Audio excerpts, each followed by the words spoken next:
ازيكم حبايبي، عاملين ايه؟ كل سنه وانتم طيبين. النهارده اول يوم رمضان، طبعا كلنا عاملين محاشي. هنعمل النهارده محشي كرنب باللحمه الضاني. هنحط طبعا زي ما انتم شايفين اللحمه الضاني بتاعتنا في قلب الحله بتاعتنا. هنشوف كل التفاصيل والتركات بس من داخل الفيديو. يلا تعالوا معانا.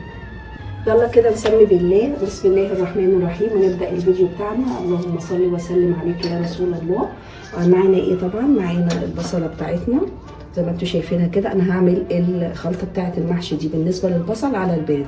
طب حابين تعملوها على السخن، في فيديو تاني هنزل لكم رابط ان شاء الله للي انتم عايزينه، فيه كل التفاصيل والتركات والحاجات اللي احنا عايزينها بالنسبه للسليق، وايه اللي بيوجع البطن في السليق والحاجات دي كلها. انصحكم ان انتم تتفرجوا على الفيديو التاني لو حابين، بس احنا النهارده هنختصر الموضوع ونعمل حاجه سهله وبسيطه ان شاء الله. طبعا كمان الفيديو التاني برده لما تدخلوا عليه ان شاء الله زي ما انا قلت هعمل لكم رابط عليه، وهو في البط مسلوق.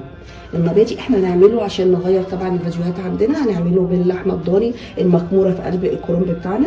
طبعا زي ما انا قلت معايا البصله والملح والفلفل. هنحط ايه كمان؟ هنحط الكمون عندنا اهو. يبقى معانا الفلفل والملح وكمان الفلفل الاسمر والملح وكمان الكمون، شويه بهارات، شويه قرفه اهي. القرفه هنا سنه بسيطه خالص، يعني مثلا ربع معلقه من اللي هي الصغيره بتاعت الشاي. ومعانا بابريكا. شطه حابين تحطوا براحتكم خالص، اللي انتوا حابينه حطوه. طبعا زي ما انتوا شايفين هخلط الخلطه بتاعتي زي ما انتوا شايفينها كده، وكمان حطيت عليها البابريكا وكله اهو زي ما انتوا شايفين كده. الرز بتاعنا نضيف مش بيتغسل، براحتكم انتوا بقى لو عندكم رز تاني اغسلوه اهو. هنحط كده ونقلب. ليه هنحط كده ونقلب؟ عشان انا عايزه الرز من غير زيت، يعني لسه ما حطيتش زيت. ليه؟ عشان الرز ياخد من طعم كل البهارات اللي انا حطيتها. زي ما انتوا شايفين كده هتشوفوا لونه هتلاقوه جميل جدا من قبل لسه ما نحط عليه اي حاجه، وده اللي انا عايزاه. همزج كمان عليه الثوم بتاعنا اهو معاه طبعا، ونقلب عشان كل الطعم يخش في الرز وهو لسه ساده، مفيهوش اي زيوت ولا في اي صلصه ولا اي حاجه اهو. وحطيت كل البهارات بتاعتي، وما ننساش القرفه هتعمل تكه حلوه قوي. دي تركات يا جماعه، يعني عايزاكم تعملوها عشان هي اللي بتفرق في المحشي عندنا، هيبقى طعمه كمان جميل قوي. هنحط صلصه الفلفل. دي صلصه انا بعملها اسمها صلصه الفلفل، برضو عندنا على الفيديوهات موجوده اللي حابب يشوفها بتتعمل ازاي.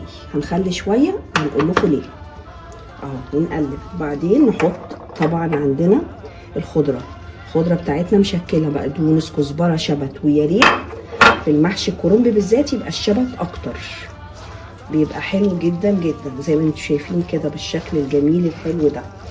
حطينا زي ما انا قلت كل البهارات، فلفل، بابريكا، ملح، كمون. والكمون ده اساسي عشان ريحه ريحه الكرنب، وعشان الكونون، وعشان حاجات كتير قوي. وحطينا ايه كمان؟ حطينا كمون زي ما انا قلت، بابريكا، فلفل، قرفه، ملح. كل الحاجات دي احنا حطيناها زي ما انا قلت. حابين تحطوا شطه براحتكم خالص. حطينا معلقتين زيت كده. انت طبعا كده كده الصلصه عندنا فيها زيت، بس حطينا كمان معلقتين وغلفنا كده بيهم الرز. حطينا كمان معلقه سكر على الخلطه دي كلها عشان تعدل الطعم وهتدينا طعم حلو. كمان لو عندكم حته قشطه وحطيتوها على الرز هتبقى حكايه، هتبقى تحفه. يا ريت تعملوها لو انتوا عندكم، هتبقى حاجه كويسه. طبعا هنعمل ايه؟ طبعا احنا عندنا زي الحاجات دي اللي هي الصوك بتاع الكرنب عندنا. لو انتوا حابين تعرفوا احنا عملنا بيه ايه هتخشوا برضو على الفيديو اللي انا هحطه لكم ان شاء الله رابط. طب معانا الحاجه بتاعتنا ايه؟ بس قبل ما ابدا في حشو الكرنب هاخد اللحمه الضاني بتاعتنا عشان اديها وش على النار. تعالوا معانا. يلا معانا كده نحمر اللحمه الضاني بتاعتي الصوص ده اللي انا عايزاه عشان نديني كده ايه اهو. نشيل كده الرز، معلقه زيت بسيطه جدا لان انتوا عارفين دهون الضاني مش محتاجه خالص، مستكفيه للزياده اهو. ناخدها بقى ايه على الوشين تحميره حلوه. انا عايزه تحميره حلوه ماشي، تحميره حلوه بس. بقى زي ما انتوا شايفينها على بتاع الوشين. طب حطينا عليها ايه؟ حطينا عليها ورق لورا زي ما انتوا شايفين كده، حطينا عليها فلفل، حطينا عليها شويه قرفه بسيط خالص. انا عايزه حاجات من بعيده، مش عايزه ريحه كتير. واخد بالي بتعوز بس كربونات بس مش كتير، عشان طعم اللحمه معايا يدين في المحشي بتاعنا بما ان فيه بهارات كتير، فكل ده هيبقى مع بعض وكده هيديني الطعم الجميل اللي من بعيد من البهارات. زي ما انتوا شايفين كده هاخدها بقى، انا خلاص اهو حمرتها على الكيك، هاخدها نرصها في قاع الحله.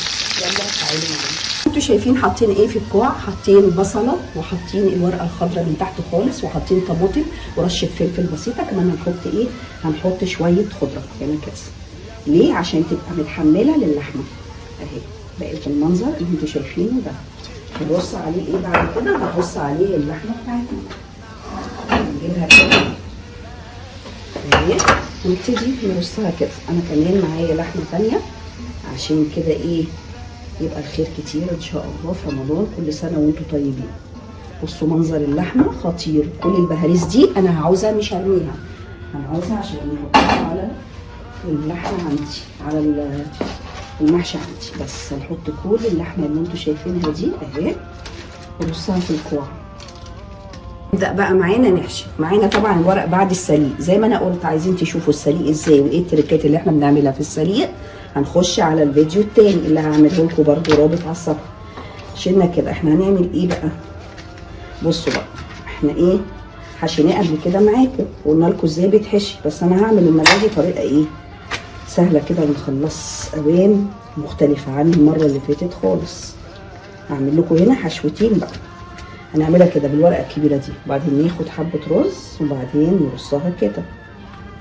مختلفه خالص عن الفيديو التاني طبعا، على حسب ما احنا عايزينه، رفيع حابينه تخين شويه براحتنا خالص. هناخد كده عندي الورقه هنا، بنسهل بقى عشان احنا في رمضان فعايزين نخلص، مش هنقعد طول النهار نلف، وبراحتنا برضو فاضيين بقى ماشي. بس احنا بنقول يعني عشان ايه نقوم نقرا بقى شويه قرآن كده ايه اهو.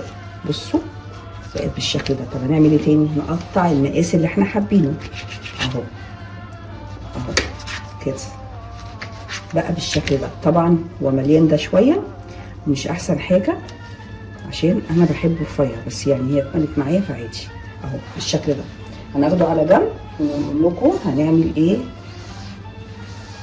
واحد كمان معاكم كده عشان نبتدي ايه نرص عندنا في الحله عندنا اهو. هنجيب الورقه بتاعتنا اهي مسلوقه على بعضها اهو بالشكل ده. هنتنيها وناخد الصاج ده اهو، وبعدين نعمل ايه تاني؟ نحط هنا مثلا، نبتدي نجيب الورقه بتاعتنا اهو ونبتدي نقطع كده بالشكل ده.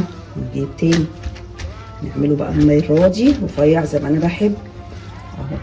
نعمل كده نصغر شويه المحشي كده نقللهم اهو بالشكل ده اهو، عشان يبقى ايه صوابع رفيع اهو. ونبتدي نبرم ناخد ده كده على الجنب، وبعدين نبتدي كده اهو بالشكل اللي انتوا شايفينه ده اهو.